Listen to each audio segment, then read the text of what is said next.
What is scarcity? Today's learning goal says, I can identify that people need to make choices because of scarce resources.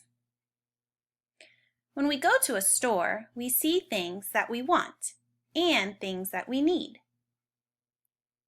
These are some of my wants when I go to the store. Pizza, Gatorade, fruit snacks, and those Kit Kat bars they sell right at the cash register. Those are all things I want. I don't really need them. These are some of my needs when I go to the grocery store. I need to get fresh fruits and vegetables, water, milk. I need to get meats and bread. These are things I absolutely have to buy in order to live. We can't have everything we want, so we have to make choices, just like I do when I go to the grocery store. We make choices so that things do not become scarce. Scarce means to run out or almost out of something.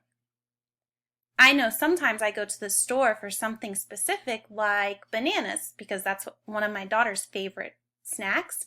And there have been times when I go over to the banana side and there's hardly any left, if any at all. That means they're scarce. There's not very many or they're completely out. In the winter, some fruits are scarce at the grocery store, like fruits like pineapple and watermelon that you typically grow in the summertime. In the winter, you hardly see them at all. That means they're scarce. Plants can become scarce when there is not enough rain. Water can become scarce during a drought. So what choices can you make to help cut back on scarcity? Well, you can buy only what you need. You can try not to buy too much to eliminate waste. And you can look to buy things that there is an excess amount of or that are on sale.